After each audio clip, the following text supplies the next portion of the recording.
recorriendo las clases que están subidas en el aula, ir agregando algunos comentarios, ir haciendo más que nada una revisión muy por arriba de los temas que fuimos dando, y si ustedes tienen alguna consulta puntual en algún tema, bueno, nos detenemos ahí, si no vamos a hacer una revisión bastante rápida. Bueno, en la primera clase vimos lo que tiene que ver con la unidad 1 del programa, que habla sobre los elementos conceptuales, todo lo que se entiende por proyecto de inversión, cuál es el objetivo, cuál es la finalidad, la importancia dentro de una organización, y vimos todo lo que tiene que ver con el proceso de preparación y evaluación de proyectos, que decíamos que era previo a la ejecución del mismo, y posteriormente viene lo que es la administración. O sea que la materia la vamos a dividir en dos partes: la evaluación, que es previa a la decisión de invertir, y la administración, una vez que se decidió la ejecución de ese proyecto. En esta unidad 1 vimos todo lo que es la definición de un proyecto de inversión, las causas que hacen importantes los proyectos dentro de las organizaciones, los distintos tipos de proyectos, y habíamos visto una clasificación que tiene que ver con la finalidad de la inversión, en proyectos que tienen que ver con la creación de un nuevo negocio o la modernización de una empresa en marcha. Después vimos que la evaluación es un proceso que abarca varias etapas, entre ellas vimos la idea, el perfil, el anteproyecto, el proyecto definitivo. También vimos que la evaluación como proceso sigue una metodología que tiene en cuenta distintos estudios o distintos análisis, que veíamos que estaba el estudio técnico, el de mercado, el económico, la evaluación económica, etcétera, que conforman la metodología general para la evaluación de un proyecto de inversión. Y dentro de ellos veíamos que estaba el estudio de mercado, vimos el objetivo. Acá en esta primera unidad lo que hicimos es, en forma resumida, describir el tipo de información que proporciona cada estudio o cada análisis específico dentro de la evaluación de un proyecto de inversión y qué objetivo persigue. Es decir, lo vimos en forma resumida porque lo vamos a desarrollar más de una forma mucho más completa en cada una de las clases siguientes. Por eso destinamos una clase para el estudio de mercado, otra clase para el estudio técnico, y las que van a seguir van a tratar sobre el estudio económico, la evaluación económica, es decir, los distintos tipos de estudios los vamos a analizar en forma más profunda en cada una de las clases. Bueno, y lo que se le proporciona acá en el aula es una guía de lectura. Esta guía de lectura los va a ir llevando por los temas que son importantes en esta unidad 1 y que les van a servir para la lectura de la bibliografía y para realizar el trabajo práctico, que ya la mayoría lo tiene presentado. Vimos una de las definiciones de uno de los autores que utilizamos en esta materia de un proyecto de inversión, que dice que es un plan que, si se le asigna determinado monto de capital y se lo proporcionan insumos de varios tipos, producirá un bien o un servicio útil a la sociedad. Bueno, esta es una de las tantas definiciones que pueden también tomar alguna de otros autores, pero lo que es importante destacar que un proyecto de inversión tiene como finalidad la producción de un bien o un servicio, y para eso utiliza distintos recursos materiales, humanos, financieros, y trata de buscar la evaluación de un proyecto de inversión, decíamos, trata de buscar que ese proyecto se realice en forma eficiente y eficaz dentro de esa organización. Y la producción de ese bien o servicio es importante, digamos, porque tiene como finalidad la satisfacción de una necesidad humana o una necesidad social. Ese proyecto dentro de la organización no está aislado, sino que se encuentra inserto dentro de un proceso de planificación mucho más amplio, donde podemos distinguir tres niveles. El nivel estratégico, en donde se encuentra el plan, que tiene objetivos de nivel general, es decir, acá incluimos lo que es la misión, la visión de esa organización.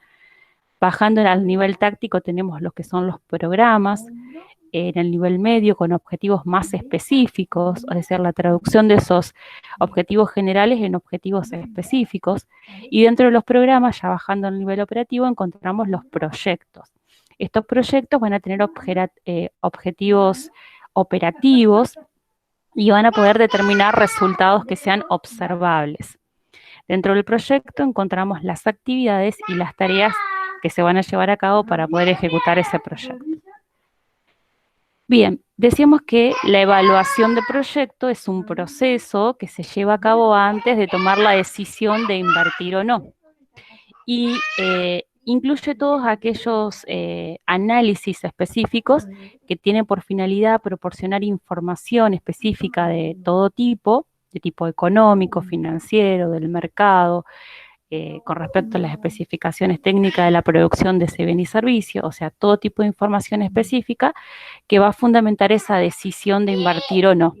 ¿Y cuál es el objetivo de la evaluación? Es determinar la rentabilidad económica y social de ese proyecto de inversión, de manera que si nosotros decidimos llevarlo a cabo, estamos eh, asegurándonos que estamos implementando la alternativa que sea más eficiente, más rentable, más eficiente y más segura. ¿Cuáles son las partes generales de la metodología utilizada para la evaluación de un proyecto de inversión? Decíamos que son todos aquellos estudios específicos y multidisciplinarios, o sea, de todo tipo de información técnica, económica, financiera, etcétera, que se adaptan a una gran variedad de proyectos y que tienen por objetivo, decíamos, fundamentar la toma de decisiones sobre ese proyecto. Las partes o componentes son el estudio de mercado, el estudio técnico operativo, el análisis económico financiero, el socioeconómico, la evaluación económica y el análisis y la administración de riesgo como partes componentes de esta metodología general que es aplicable a todo tipo de proyectos. Y después tenemos lo que son las etapas del proceso de evaluación. Si consideramos que la evaluación de proyectos de inversión es un proceso en sí mismo, podemos identificar distintas etapas. La primera etapa que tiene que ver con el perfil o la gran visión, acá identificamos la idea, esa idea surge de una necesidad que hay que satisfacer a través de la producción de ese bien o servicio que proporciona el proyecto, puede surgir también de un problema dentro de la organización que hay que resolver o de alguna oportunidad que se puede aprovechar. Por ejemplo, cuando se decide ampliar una línea de producto o ampliar el nivel de actividad de una organización para aprovechar alguna oportunidad. Esa primera etapa tiene un nivel de información que se basa en información que ya está existente, se basa en el juicio, en lo que sucedió en el pasado, y bueno, da pie o da inicio a lo que es el proceso de evaluación de este proyecto de inversión. En la segunda etapa ya buscamos más información mucho más completa, mucho más específica. De acá recurrimos a la búsqueda de información específica de todo tipo a través de los distintos estudios que mencionábamos recién, el estudio técnico, el estudio de mercado, el estudio económico, la evaluación económica, todo proporcionan información específica y más detallada, digamos, sobre la viabilidad de ese proyecto de inversión, es decir, si se puede llevar a cabo ese proyecto de inversión.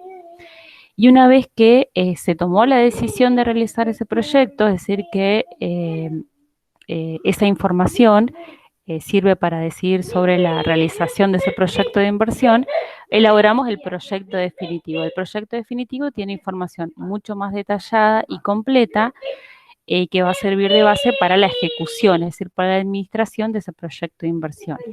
Incluye todo lo que tiene que ver con contratos con proveedores, contratación de personal, actualización de precios de las maquinarias, de los insumos, de las materias primas, etcétera, que van a ser necesarios para poder comenzar a ejecutar ese proyecto de inversión.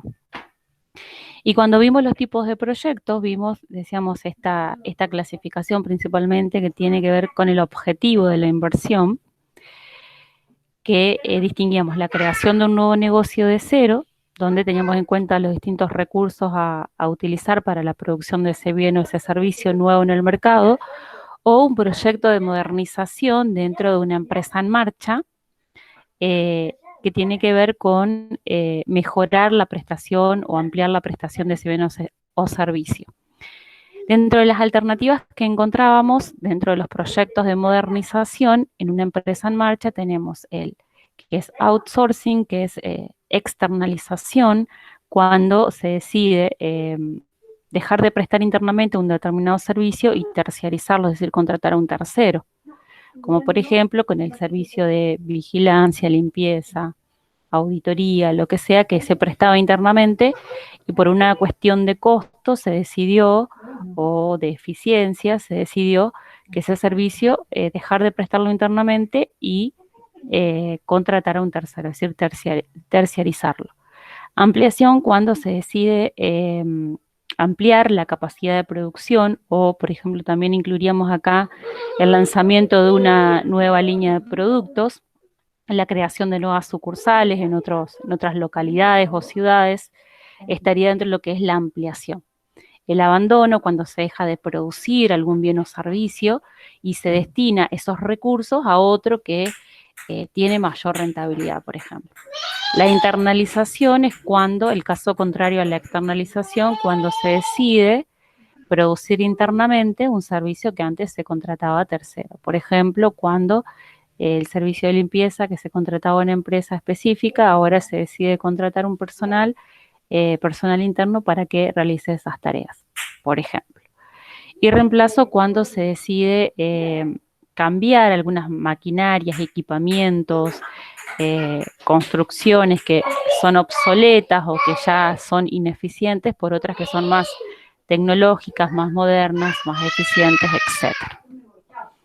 Bien, estos son todos los temas que vimos en la unidad 1 en la primera clase.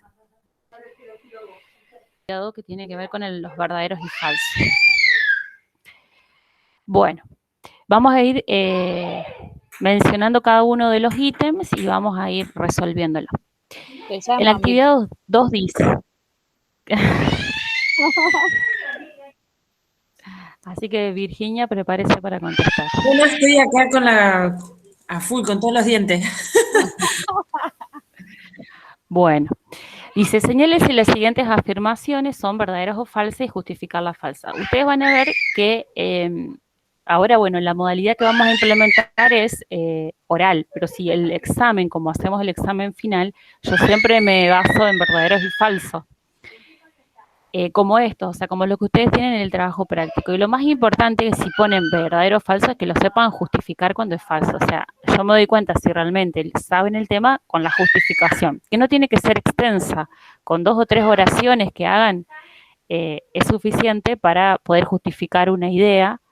Y bueno, ahí yo me doy cuenta realmente si estudiaron o no estudiaron. Así que lo uso mucho en los exámenes finales. Punto 1. Puede existir una idea sin proyecto, pero nunca un proyecto sin idea. ¿Qué les parece? Yo puse verdadero. Yo puse verdadero también. Bien. La estoy buscando por las dudas, pero sí, verdadero. No me acuerdo. Pero, o sea, por lo que leímos recién es verdadero. Bien, porque siempre un proyecto comienza con una idea. Esa idea puede quedar ahí en la nada y no dar lugar a un proyecto de inversión, pero sí siempre un proyecto de inversión comienza con una idea de resolver algún problema, de satisfacer alguna necesidad, de aprovechar alguna oportunidad, ¿sí? Entonces es verdadero. Punto 2. Debido a la interrelación existente entre las diversas etapas de formulación de un proyecto, su estudio puede iniciarse comenzando por cualquiera de ellas. ¿Qué les parece? Yo puse falso. Falso. Bien, ¿por qué? Y porque no podés tener un proyecto definitivo si no tenés la idea hecha, digamos, preparada. Exactamente, o sea, las etapas que vimos recién del proceso de evaluación son cronológicas, o sea, primero partimos de una idea, después profundizamos en esa idea en el anteproyecto y después, una vez que decidimos, armamos el proyecto definitivo, o sea que sí se tiene que dar una secuencia cronológica, digamos.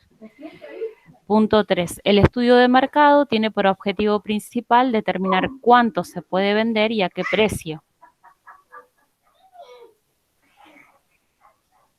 ¿Qué les parece? Yo puse que es falso. Yo también, falso. Un poco más complejo que eso, en realidad. Ajá. Bien.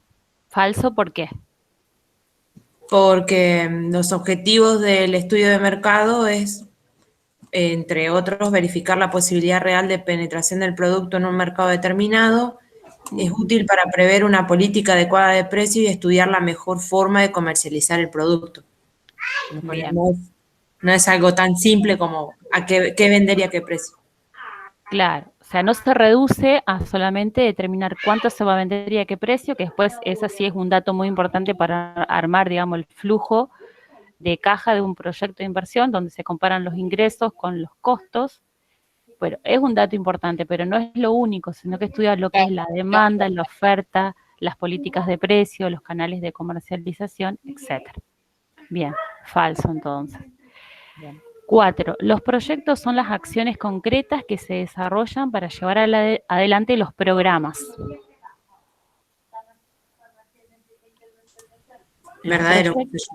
Bien, porque los proyectos dependen de los programas, o sea que sirven para llevar adelante o ejecutar los programas. Punto 5. La evaluación privada y la evaluación social de proyectos no tienen fundamentos contradictorios. Falso. Ajá, También sí. te falta. Cada grupo evaluador fundamentará sus elecciones de acuerdo a los criterios y a los particulares puntos de vista que cada uno tenga, lo que puede derivar en resultados diversos según el enfoque que adopten en su evaluación. Bien, este tema no lo vimos en profundidad, pero si ustedes quieren profundizarlo, no lo vamos a tomar en el parcial, pero si después llegan a pasar algún final, se puede preguntar este tema, que tiene que ver con la evaluación privada y la evaluación social, que utilizan criterios distintos para poder evaluar un proyecto. Esto está, si quieren, en la página 9 y 10 del libro de Vaca Urbina, donde dicen los criterios. Ajá. La evaluación privada de proyectos incluye una evaluación financiera y económica. Y la evaluación social de proyectos se refiere a un análisis socioeconómico, en el cual el flujo de recursos reales de los bienes y servicios utilizados y producidos por el proyecto puedan determinarse en costos y beneficios. Está bien, sí, puede ser. Es la bibliografía. Bien, entonces, lo importante es que la evaluación privada y la evaluación social tienen criterios distintos, fundamentos distintos, digamos.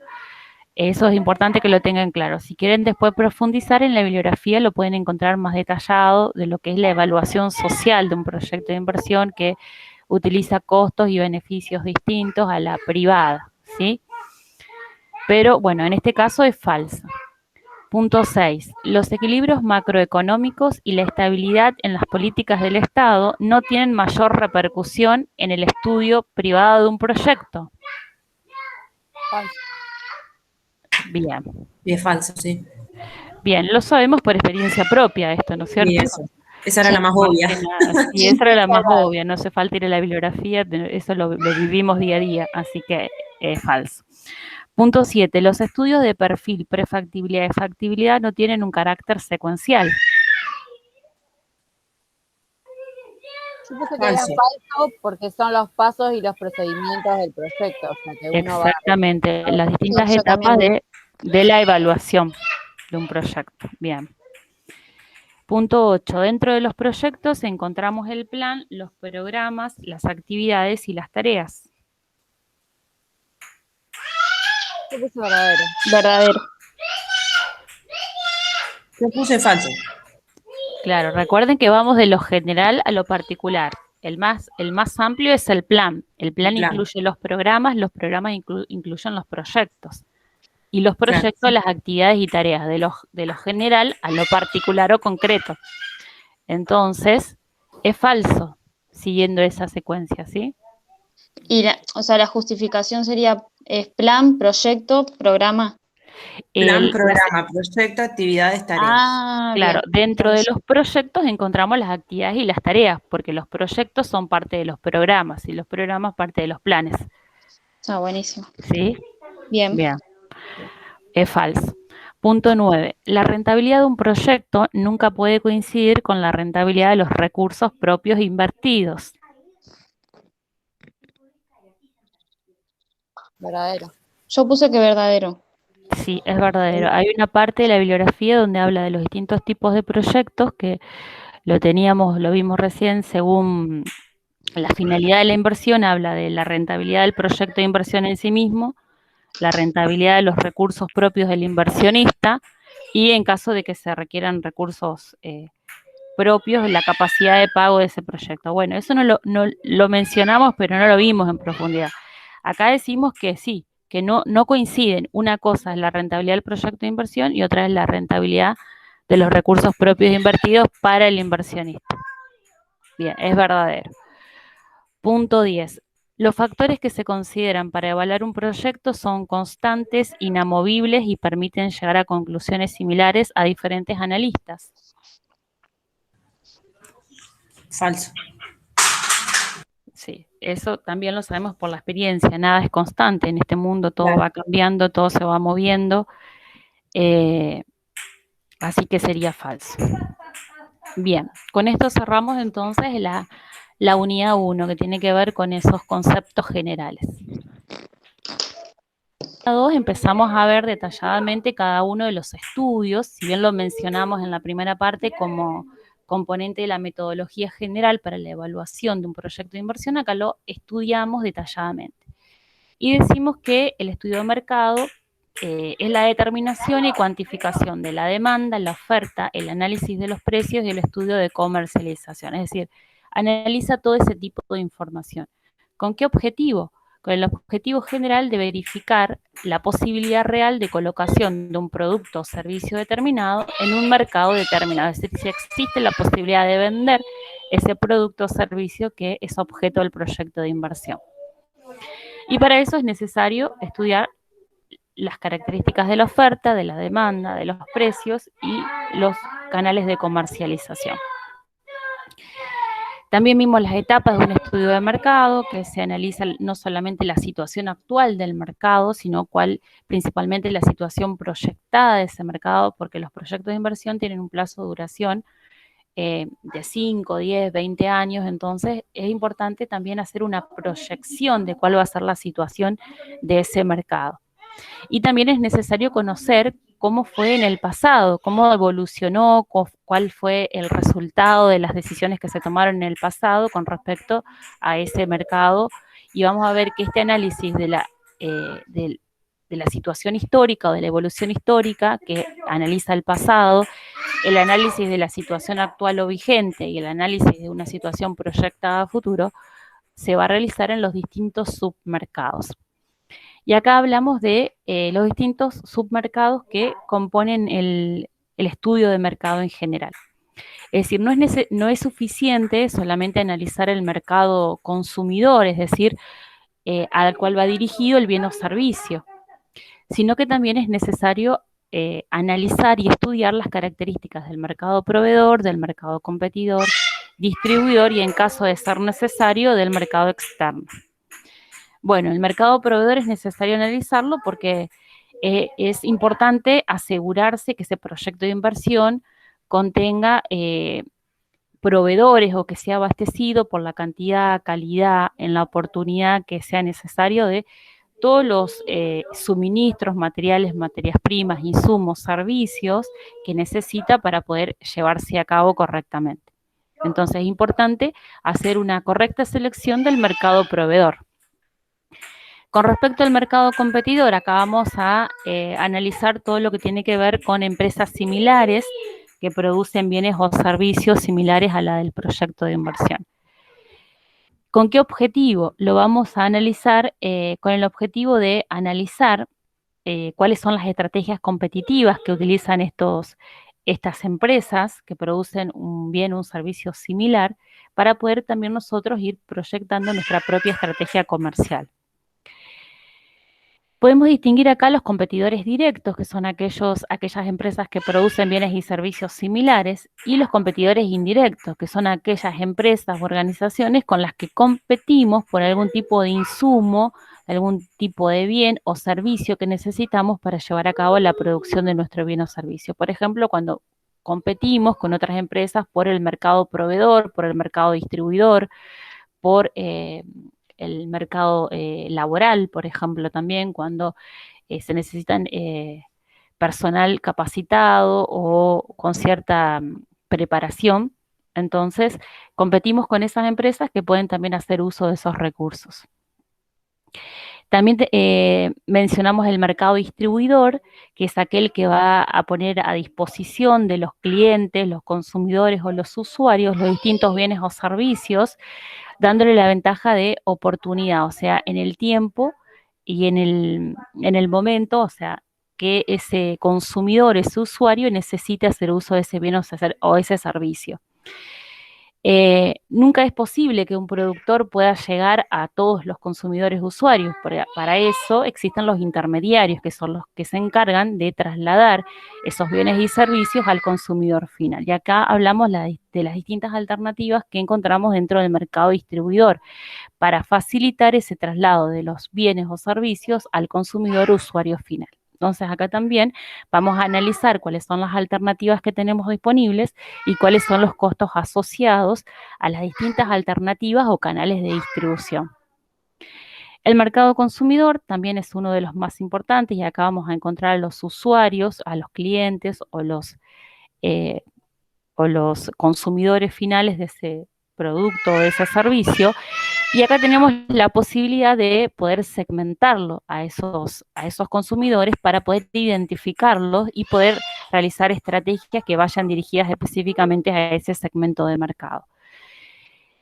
Dentro de la clasificación que podemos hacer de los consumidores, podemos encontrar un consumidor institucional que se caracteriza por tomar decisiones muy racionales, basadas en características técnicas del producto, como su calidad, precio, oportunidad, etcétera.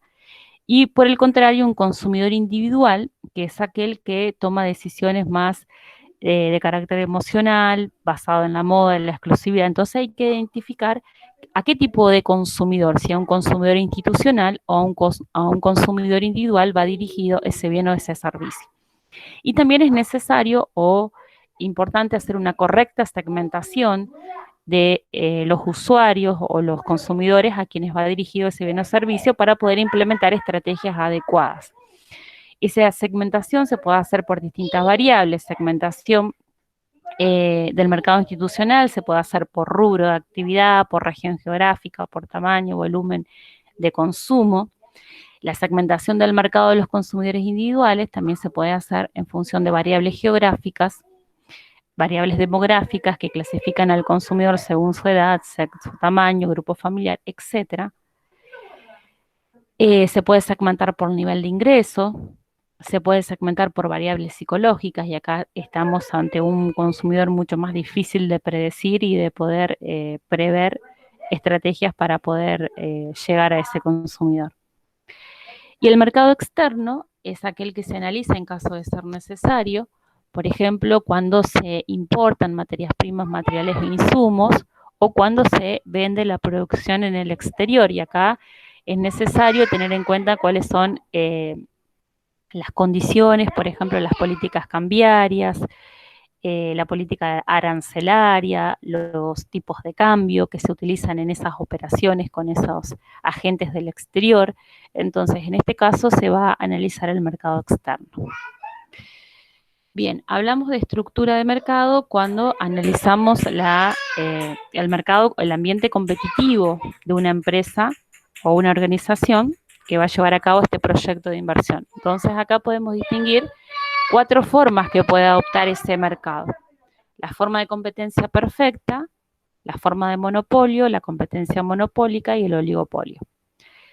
La competencia perfecta sabemos que en la realidad no existe, cuando existen muchos compradores y muchos vendedores y la participación es mínima y el producto es idéntico o homogéneo. Existen cierta movilidad perfecta de los recursos, no hay barrera de entrada y salida y los agentes económicos están perfectamente informados de las condiciones de mercado. En la realidad es muy difícil encontrar este tipo de competencia.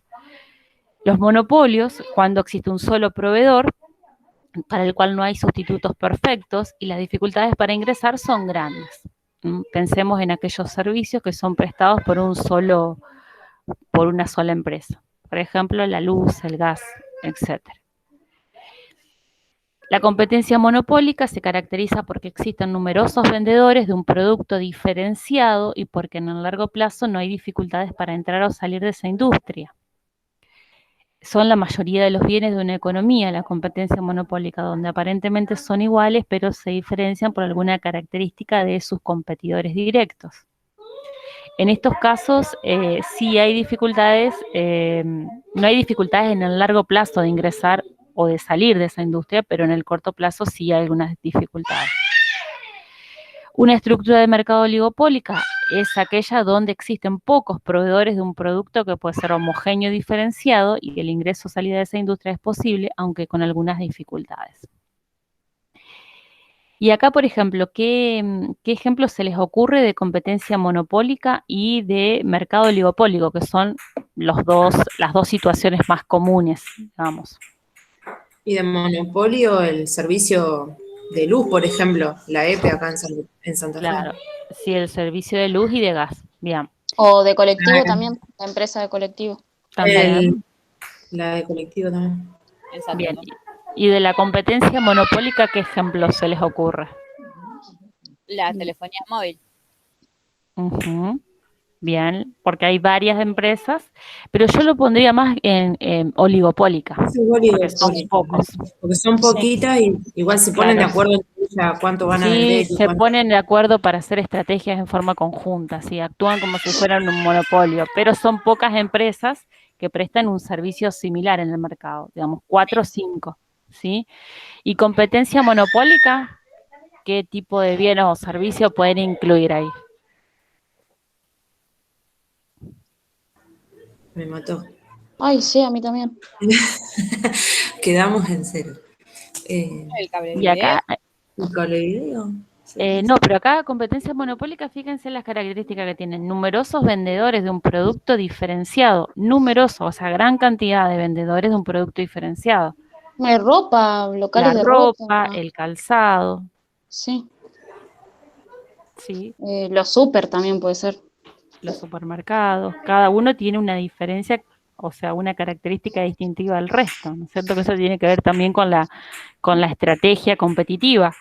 ¿Por qué algunos consumidores eligen ir a un supermercado o a otro? ¿Sí? Porque tienen una cierta diferenciación. Algunos trabajan con marcas locales, otros trabajan con mayor variedad, otros trabajan con menores precios, etcétera. Pero en general venden el mismo tipo de productos, ¿se entiende? Claro, es lo mismo, solo que cada uno le pone lo suyo, digamos. Exactamente, una distinción, una diferenciación propia, que lo hace distinto de otro supermercado. Bien. Bueno, avanzando sobre el estudio de mercado, también analizamos la demanda, qué se entiende por demanda, cuáles son los factores que influyen, principalmente influye el precio de ese bien o servicio, pero influyen también otros factores como el ingreso de los consumidores, la cantidad de consumidores, el precio de los bienes sustitutos o complementarios, los gustos y preferencias del consumidor y de sus expectativas. Es muy importante analizar cómo se van a ir moviendo, digamos, la demanda, cómo va a ir moviéndose la demanda cuando hay cambios de precio, las cantidades demandadas en función del precio, y decimos que hay una relación inversa entre precio y cantidades demandadas, y cómo también se mueve la demanda, si aumenta o disminuye en función de los otros factores. Por ejemplo, el precio de los bienes sustitutos o complementarios. Por eso es importante analizar todo este tipo de información en el movimiento, en el aumento o disminución de las cantidades demandadas. También es importante diferenciar los bienes sustitutos complementarios e independientes dentro del comportamiento de la demanda, porque decíamos que son uno de los factores que influyen en el aumento o disminución de esas cantidades demandadas. Por ejemplo, los bienes sustitutos, que son aquellos que se satisfacen una necesidad similar a la del bien del proyecto y que por lo tanto el consumidor puede optar por consumir uno u otro. En el caso, por ejemplo, de que aumente el precio de los bienes sustitutos, ¿qué les parece? ¿Cómo influye en la demanda del bien del proyecto?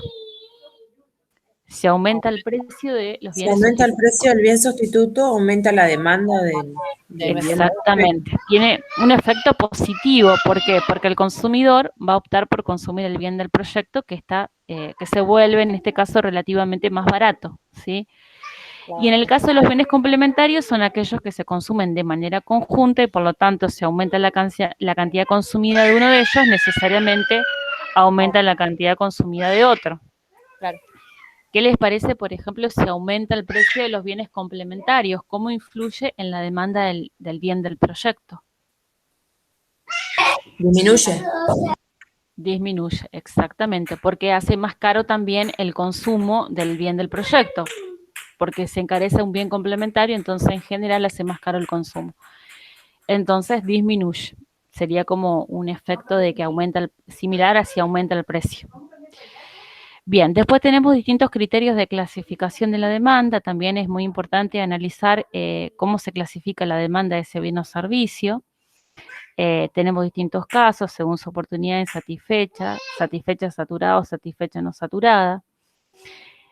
La demanda necesariamente tiene que ser insatisfecha. Para que un proyecto de inversión sea viable, tiene que ser insatisfecha o satisfecha no saturada. Si nos encontramos ante una demanda satisfecha y saturada, ya ahí sabemos que el proyecto no es viable desde el punto de vista comercial, ¿sí? De acuerdo con su necesidad, la demanda puede ser básica o suntuaria. De acuerdo con su temporalidad, puede ser continua o estacional, de acuerdo a su destino de bienes finales o intermedios, de acuerdo a su permanencia de flujo de stock. Todo esto va a servir para idear estrategias que permiten aumentar esa demanda, ¿sí? Otro ítem que se estudia dentro del estudio de mercado tiene que ver con la oferta, y la oferta es la cantidad de bienes o servicios que los oferentes o los productores están dispuestos a poner a disposición, es decir, a producir y poner a disposición de un mercado determinado a un precio determinado. ¿Y cuáles son los factores que influyen en la oferta? Son el precio principalmente, pero también existen otros factores como el valor de los insumos, el desarrollo de la tecnología, las variaciones climáticas, el valor de los bienes relacionados y sustitutos. Todos estos factores pueden influir positivamente, es decir, haciendo aumentar esa demanda, las cantidades producidas por esos fabricantes o esos oferentes, o pueden influir negativamente, contrayendo la oferta y reduciendo, digamos, las cantidades producidas y ofrecidas al mercado. Bien, otro tema que vimos también es, decíamos que se estudia todo lo que tiene que ver con los precios, es decir, qué precio se va a colocar a ese bien o a ese servicio que es objeto del proyecto de inversión. Y acá tenemos que ver qué política de precio aplicar. Si se trata de un precio internacional, en el caso de que exportemos, si se trata de un precio regional externo, cuando el mercado excede los límites del país, un mercado regional interno de determinadas áreas geográficas de un país determinado, local, abarca una población o una ciudad o una zona geográfica específica, si es un precio nacional. Y muy importante también tener en cuenta si existe algún tipo de restricción, ¿no es cierto? Si estamos produciendo algún bien o servicio que se le aplica una política de precio nacional que limita, digamos, los precios que se pueden llegar a colocar a ese producto. Y bueno, acá tienen distintos criterios para colocar el precio de venta a un producto o a un servicio, que puede ser la base del precio de venta, puede ser el costo, los costos de producción, administración y venta, más un porcentaje de ganancia. El precio puede estar determinado por la demanda potencial del producto y las condiciones económicas del país. Sabemos que si estamos en recesión, inflación, si estamos en recesión, el precio no debería, o sea, no podría ser muy alto. En inflación generalmente tienden a aumentar los precios cuando estamos en inflación. La posible reacción de la competencia, cómo podría reaccionar la competencia ante distintos tipos de precios. El comportamiento de los revendedores también. Si nosotros ponemos un precio inicial muy alto, sabemos que después cada uno de los intermediarios que participen en el canal de comercialización van a tener una retribución o una ganancia que va a encarecer el precio final. Las estrategias de marketing que querramos aplicar, por ejemplo, si es una estrategia de introducción al mercado o de ganar mercado o de permanecer, generalmente se utilizan precios bajos. Puede ser una estrategia de costo más porcentaje en ganancias, sin importar las condiciones de mercado, o una estrategia de igualar el precio del competidor más fuerte. Son distintas políticas o estrategias para establecer el precio del producto o del servicio, bien o servicio. El control de precios que todo gobierno también puede imponer, hay que tenerlo en cuenta.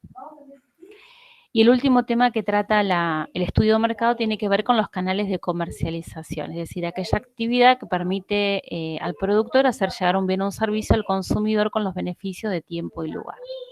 Y hablamos de intermediarios. Los intermediarios son aquellos que facilitan esa llegada de ese bien o servicio a los consumidores finales, dándole el beneficio de tiempo y lugar. Esos intermediarios conforman lo que se llama canal de distribución, que es la ruta que toma un producto desde el productor al consumidor, aunque se detiene en varios puntos. Y acá tenemos distintas alternativas o modelos. Puede ser que la empresa adopte uno de ellos o adopte en forma combinada varios o adopte algunos otros tipos de canales de distribución. Estos son los más comunes utilizados para los productos de consumo masivo o popular y para los productos de consumo industriales. Los canales más cortos, que tienen que ver directamente con el fabricante o productor al consumidor final, y los canales más largos son aquellos que intervienen agentes, mayoristas y minoristas, y decíamos que los canales más largos siempre encarecen el precio al que llega el consumidor final. También utilizamos distintos canales de distribución para los productos industriales, y acá tenemos canales mucho más cortos. ¿Por qué? Porque se trata de un producto especializado donde también es necesario brindar información, asesoramiento técnico, para la instalación, para la puesta en marcha, servicio postventa. Entonces por ahí participan, digamos, agentes o intermediarios que son un poco más especializados en ese producto o en ese servicio. Y acá también en la elección de un determinado canal de comercialización va a jugar mucho cuál es la estrategia comercial de esa empresa. Si la estrategia, por ejemplo, es la cobertura de mercado, generalmente se van a utilizar los canales más largos, donde existen más posibilidades de llegar a áreas geográficas mucho más alejadas. Y si la estrategia es el control sobre el producto, se van a utilizar los canales más cortos, es decir, van a tratar de que sea el fabricante o algún intermediario específico o especializado que se ponga en contacto con los consumidores pero siempre eligiendo los canales más cortos para poder tener un control sobre cómo ese producto llega al consumidor final. Y los costos también. Los costos para el productor generalmente es mucho más barato vender directamente a distribuidores o mayoristas y no vender toda la producción a los consumidores finales, ¿sí? Eso es lo que tiene que ver con las distintas alternativas de los canales de distribución. Y bueno, la estrategia comercial también dijimos que está relacionada con la política de precios y con la elección del canal de distribución, y esa política va a hacer referencia a las características del producto, al precio, a la promoción, la distribución, etc. Bueno, ¿cómo juega la estrategia comercial en la elección del precio, en la elección del canal de distribución y en las otras variables del estudio de mercado?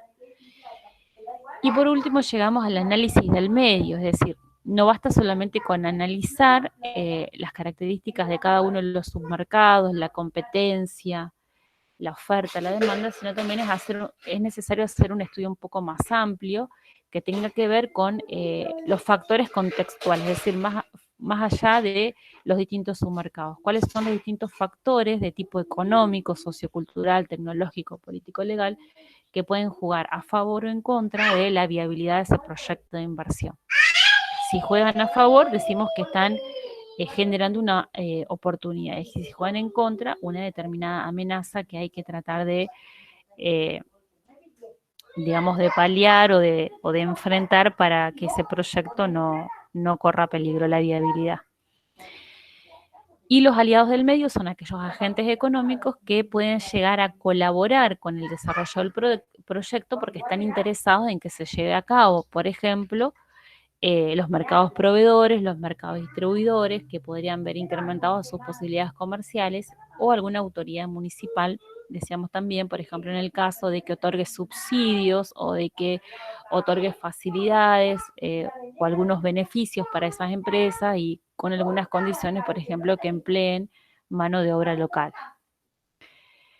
Bien, esos serían todos los puntos que vimos dentro del estudio de mercado. Los puntos y los vamos haciendo en conjunto. Punto 1 dice, el estudio de mercado consiste solo en analizar al mercado consumidor, ya que permite obtener la información necesaria para cuantificar los ingresos que generará el proyecto. Falso. Falso. ¿Por qué? Ahí está mi duda, porque no sé si solamente voy a nombrar a los siguientes submercados, o sea, no solamente al submercado que menciona ahí la consigna, o si también debo nombrar todos los análisis, el de la oferta, el de la demanda, de los precios, el de comercialización, incluidos los submercados, porque el estudio de mercado abarca todo. Abarca todo, claro, por eso yo puse analizar los submercados, digamos, ahí es como que te da la pauta para... Claro, sí, sí. Acá te dice solamente el mercado consumidor, no solamente el mercado consumidor, sino los otros submercados y además aporta información sobre la oferta, las distintas políticas de precio y los canales de distribución, si lo querés hacer un poquito más completo, digamos. Ok, perfecto. Bien. Pero empezarías con los submercados y después con el otro tipo de información del estudio de Bien. mercado. Pero es falso, sí. Punto 2. Si la demanda del producto que elaborará el proyecto está garantizada, entonces no existe el problema de tener que investigar al mercado competidor. Falso. Falso. Bien. ¿Por qué? Porque la información que proporciona el mercado competidor no es solamente sobre la demanda, es sobre las estrategias de marketing o de distribución, de cómo hace el competidor su venta, digamos. Bien. Porque las estrategias pueden ir cambiando, entonces tenemos que estar preparados para cambiar. Y decíamos también que relacionándolo con las distintas etapas, analizamos ahora y analizamos la proyección a futuro. Entonces, no se queda solamente con que sí, está garantizada hoy, pero en un futuro pueden cambiar esa situación. Tiene que ir cambiando con el tiempo, se tiene que ir modificando. Exactamente. Y como vemos también con las cuestiones del contexto, los factores políticos, económicos, socioculturales pueden ir obligando también a que la empresa cambie de estrategia y los competidores también, digamos. Así que sí. Claro, en este caso sería falso. Bien, en un consumidor individual entran en juego una diversidad de factores que determinan cambios muchas veces impredecibles en las decisiones de compra. Verdadero puse yo en eso. Verdadero. Tiene que ver con la definición de consumidor individual, ¿sí? Punto 4. El cambio tecnológico es una variable que no debe ser mayormente analizada en el estudio de mercado. Yo puse falso. Sí. Falso, sí. Bien, ¿por qué? ¿Dónde lo vemos el cambio tecnológico? ¿En qué parte del estudio del mercado? La oferta. Lo vemos en uno de los factores que pueden influir en la oferta y lo vemos también dentro del análisis del medio como un factor contextual, o sea, directamente dentro del análisis de la oferta y también en el análisis del medio como uno de los factores contextuales, ¿sí? Bien. Punto 5. Si el bien que provee el proyecto de inversión no tiene sustitutos de ningún tipo, la empresa podrá fijarle el precio con mayor libertad. Verdadero. Verdadero. Bien, acá se trataría de un monopolio. ¿Se acuerdan que los monopolios no tienen sustitutos directos? Bien. Punto 6. En una estructura de mercado de competencia perfecta, existen muchos compradores y vendedores que pueden influir en el precio del producto objeto del proyecto de inversión. Falso puse yo. Falso, sí. ¿Por qué? ¿Qué parte es falsa? No influyen en el precio. Muy bien. Son muchos compradores, muchos vendedores, pero no pueden influir en el precio. Bien. Punto 7. Cuando disminuye el precio de los bienes complementarios, esto provoca un desplazamiento hacia arriba, aumento de la demanda del bien en cuestión. ¿Verdadero? Bien, verdadero es lo que vimos recién, me parece, en un ejemplo. Sí, es verdadero. Produce un aumento. Disminuye el precio de los bienes complementarios, aumenta la demanda. Aumenta el precio de los bienes complementarios, disminuye la demanda. Entonces, en este caso es verdadero. Punto 8. Si el precio de los bienes sustitutos aumenta, la oferta se contrae, ya que los productores tienden a resignar los recursos a la producción de ese bien.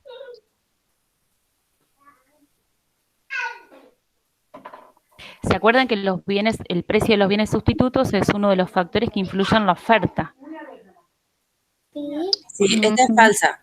Sí, es falsa. Estoy con mi hijo acá a los gritos. Estamos igual entonces.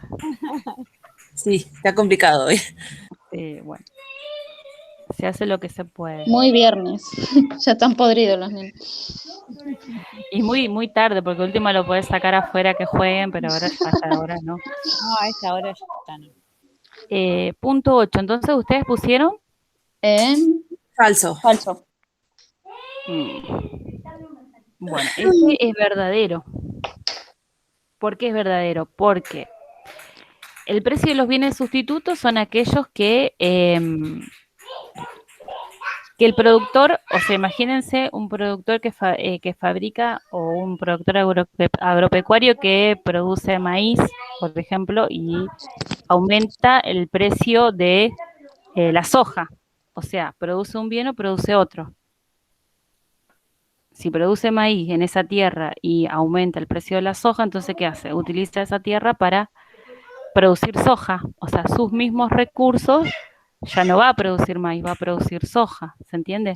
Los deriva a algo más barato. Claro, porque el precio de los bienes sustitutos, o sea, un bien que puede producir sustitutivamente con el que produce actualmente, ¿sí? Exacto, sí. Entonces la oferta se contrae, o sea, la oferta de maíz se contrae. ¿Por qué? Porque los productores tienden a resignar los recursos a la producción de ese bien. Yo entendí otras cosas, por eso puse más. Claro. Un productor agropecuario en su suelo, con sus recursos, produce un tipo de bien que es el maíz, por ejemplo. Este es un ejemplo, pero lo podemos trasladar a cualquier otro. El precio del maíz, y tenemos el otro bien sustituto que es la soja, por ejemplo. Bueno, la soja aumenta de precio, es un bien sustituto que aumenta de precio. Entonces, este productor, ¿qué hace? Deja de producir maíz y utiliza sus recursos, el suelo, el personal, las maquinarias, lo que sea, y produce soja. Porque entonces reasigna la oferta de ese bien, que será el maíz, se contrae porque los productores, los fabricantes tienden a reasignar los recursos a la producción de ese bien que aumentó de precio, ¿sí? Esa sería la lógica del comportamiento de los fabricantes o productores, ¿sí? Bien. Dejan de producir un bien y producen otro que tiene mayor precio en el mercado, ¿sí? Entonces ese sería verdadero. El punto 8, verdadero. Punto 9. En general, si aumenta el ingreso de los consumidores, aumenta la demanda de todos los bienes, inclusive los bienes inferiores. Verdadero puse yo. Yo puse falso, que lo leo de nuevo. En general, si aumenta el ingreso de los consumidores, aumenta la demanda de todos los bienes, inclusive de los bienes inferiores. Como dice como hay un dicho que dice, cuanto más tenés, más gastás. Por eso lo puse como verdadero. Claro, bueno, acá si vuelven al material del aula, tenemos en general, aumenta el ingreso de los consumidores y aumenta la demanda de un determinado bien. Eso pasa para los bienes normales, que decíamos que tienen un efecto ingreso positivo. Más ingreso tenés, más gastás para los bienes normales. Pero en el caso de los bienes inferiores se da una relación distinta. Por más claro, que no empiezan a no comprarlo, digamos. Claro, en el caso de los alimentos básicos o los servicios básicos, no porque tengas más plata vas a gastar más en ese tipo de bien, ¿sí? Claro, no. Entonces, en el caso de los bienes inferiores, que tiene que ver, por ejemplo, con los servicios o los bienes básicos, entonces en ese caso no aumenta, hay un efecto ingreso negativo. O sea que en este caso, por más que aumente el ingreso de los consumidores, no va a aumentar el consumo de los bienes inferiores. Entonces, es falso. Sí. Fíjense después ahí en el aula que los bienes inferiores tienen un efecto ingreso negativo, eso está explicado. Punto 10. Debido a la relación inversa entre el precio y las cantidades demandadas, al aumentar el precio de un bien de lujo, disminuyen sus cantidades demandadas. Verdadero. Falso. Verdadero. Bueno. Yo le puse falso porque dice los bienes de lujo, la relación puede ser directa, al aumentar el precio aumentan las cantidades demandadas. Pero. Claro. Porque en el apunte decía que el bien de lujo no afecta el aumento de precio. La persona que puede comprar un bien de lujo lo va a comprar siempre, por más que aumente el precio, lo va a seguir eligiendo. ¿Y qué pusiste ahí? ¿Verdadero o falso? Falso puse. Viviana, vos que estuviste explicando recién, ¿qué pusiste? Yo puse falso. Ah, no, ¿está bien? es verdadero, claro, es verdadero porque pasa eso, digamos. Es lo que estoy diciendo, pero puse otra cosa. Sí. Mira, en general la relación entre el precio y las cantidades demandadas es inversa. Para los bienes normales sería. Aumenta el Claro. precio, disminuyen las cantidades demandadas. Disminuye el precio, aumentan las cantidades demandadas. Pero para el caso de los bienes de lujo no hay una relación inversa, hay una relación directa. ¿Por qué? Porque puede aumentar el precio y puede aumentar, o sea, no influye el aumento de precio en las cantidades demandadas. Entonces es falso. Ah, mira. Sí, bueno. Bueno, acá analizábamos dentro del estudio técnico distintos puntos. Vamos a verlo. También tiene una guía de lectura y vamos a analizar más por arriba también todos los puntos que incluye el estudio técnico. Que un poco ya lo vimos en la unidad 1, abarca lo que es el tamaño óptimo, la localización óptima de la planta, la ingeniería de planta, el análisis de la administración organizativa, humana, digamos, y la organización legal. Bueno, lo que yo les quiero recalcar, digamos, ya no sé si ustedes fueron haciendo el trabajo práctico, no me acuerdo si lo hicieron o no, pero bueno, Sí. si lo han Yo lo entregado. estaba haciendo, pero la verdad que la primera parte de las valoraciones como que no la entendí, por eso no Ay, lo entregué. yo estuve igual. Por eso no lo entregué tampoco. Estaba No, esperando la clase. Claro, no, el- yo estoy ahí. no entregué el trabajo porque no pude hacer la valoración, ¿no? Como que no. ¿No les subí yo un video del estudio técnico cuando lo expliqué? No me acuerdo. Ay, no sé si vi el video. A ver, No, me parece que no. voy a entrar. Estudio técnico, acá tienen una clase de estudio técnico. Creo que ahí lo expliqué. Mirá, ni lo vi. Traten de ingresar ahí lo expliqué cómo hacer el trabajo práctico, digamos, de... Bueno, si quieren se los explico ahora, no tengo problema.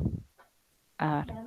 De última lo vemos el video y si tenemos alguna duda le mandamos una pregunta. Bien. Sí.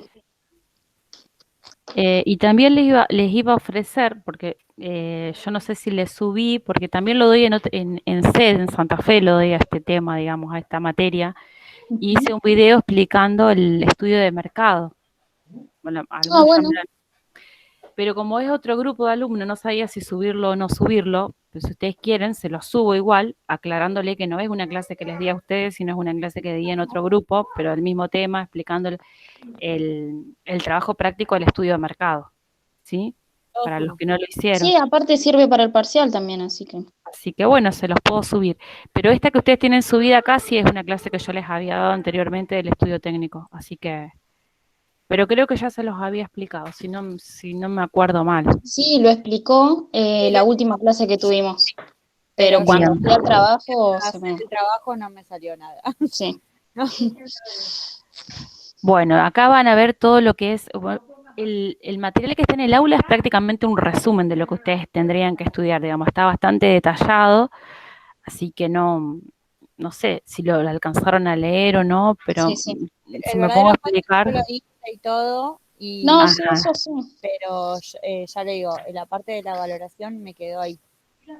bueno, se los explico si no se acuerdan rápido y vamos al verdadero falso, así ya podemos cerrar, digamos. Bueno, acá ustedes tienen que hacer, agregar tres columnas más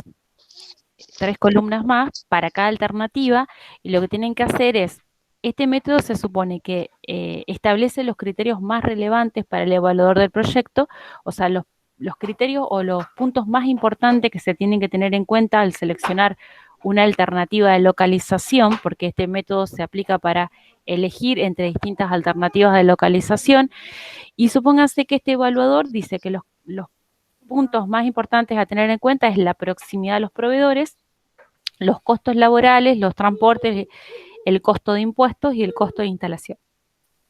Y acá le da una importancia relativa, es decir, que tiene un 30% de importancia sobre el total.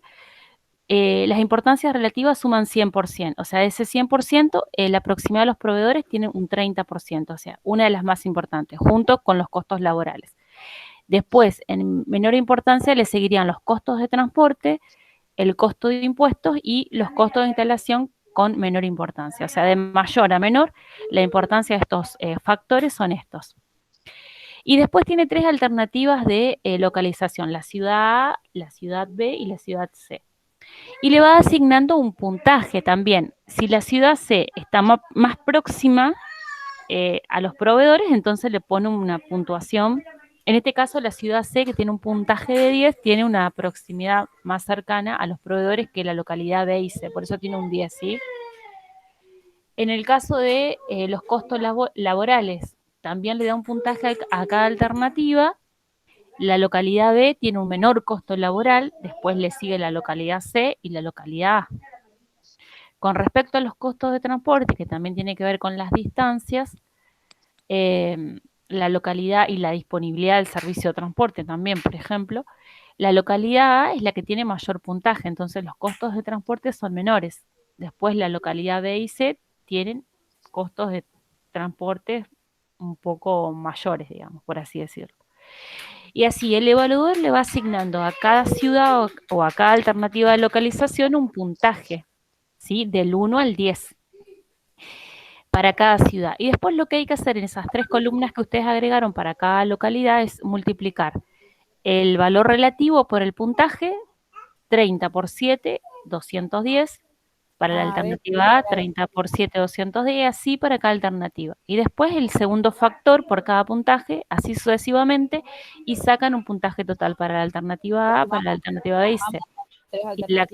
Y la que tiene mayor puntaje es la que se va a seleccionar. En este caso, la que se va a seleccionar para localizar la planta. Según estos criterios, ¿no es cierto?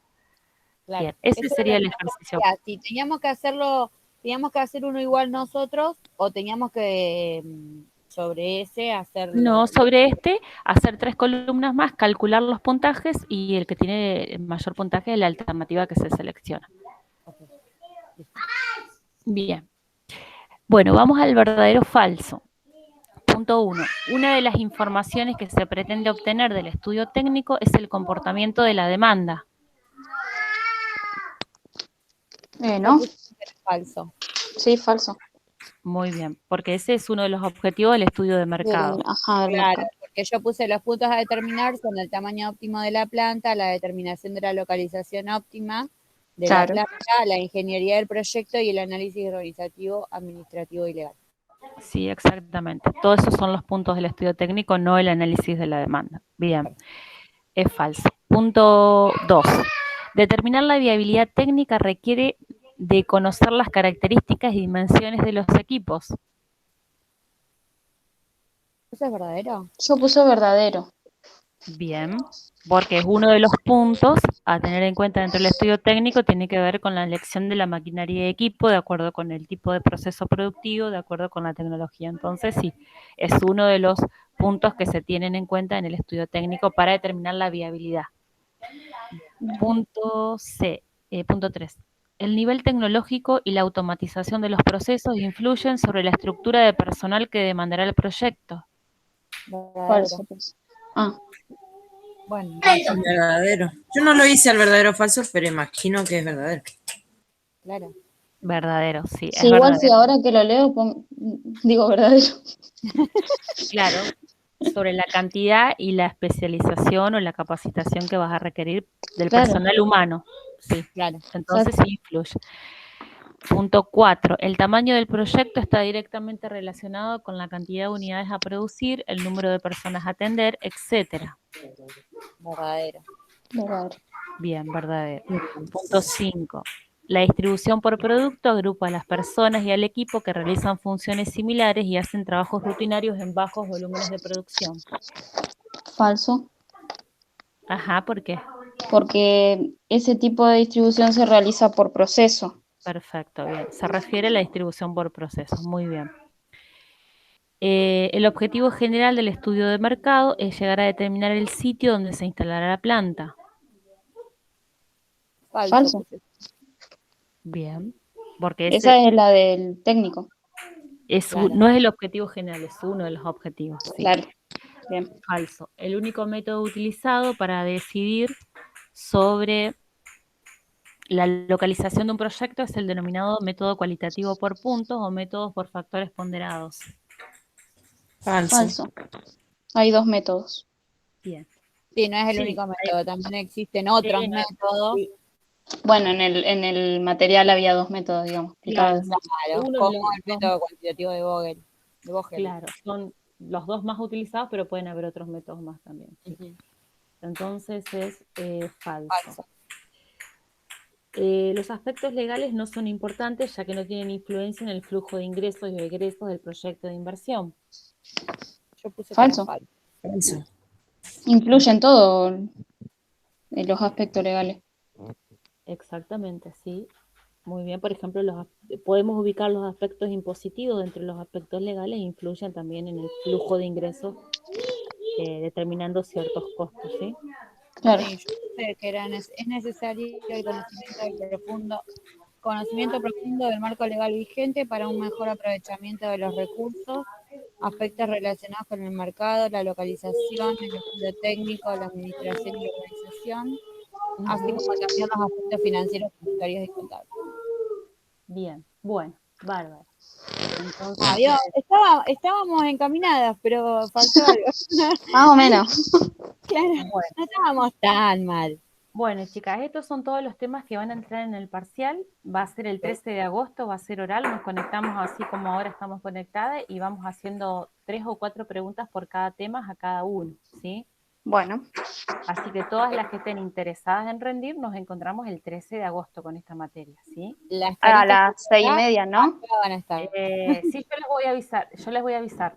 Ok. Yo les aviso, vamos a tratar de empezar temprano, sí, 6:30, cosa que si nos demoramos un poquito más de una hora con el examen, que tengamos hasta las 8:30. Dale. Sí, a las 8:30, pero del otro viernes empezamos con el de control de gestión. ¿Sí? Ah, bueno. O si no, podemos hacerlo también a las 6:30, profe, así no se nos hace tan tarde. Si no vamos a tener otra materia. Tendría que preguntarle al otro chico que está en control de gestión. Sí, para mí es mucho mejor más temprano. ¿Quién es el otro chico? Julián. No Ah. creo que tenga problema, Julián. Bueno, lo podemos hacer a las 6:30, para mí mucho mejor. Ahí estaba escribiendo Julián, creo que estaba preguntando si ya estaba la otra clase. Ah, Bueno, Acá no miré el teléfono. ¿alguna otra duda, chicos, con respecto a esta materia? Si no No, profe. Bueno, Por ahora no. espero sus trabajos porque creo que todavía no me han presentado todo. No, yo no lo presenté por esto, porque no tenía claro cómo hacer el Sí, yo estaba esperando lo mismo. Bueno, perfecto. Entonces, bueno, espero las entregas. Estaba viendo mi planillita y bueno, nos vemos entonces el 13 de agosto con esto. Y el otro trabajo tampoco lo terminamos porque lo estamos elaborando y como que yo me enfermé y no pudimos terminar el trabajo, por eso lo entregamos al anterior. Bueno, hasta el jueves que viene les recibo los trabajos para corregírselo. No, Ya los que sí, en estos días ya se lo estamos mandando. vi que algunos me lo entregaron hoy, así que hoy no los pude ver. Ya después la semana que viene los corrijo y se los voy mandando para que les sirva para estudiar, ¿sí? Okay. Bueno. bárbaro. Dale, profe. Nos vemos en el otro aula. Dale. Chao. Nos vemos.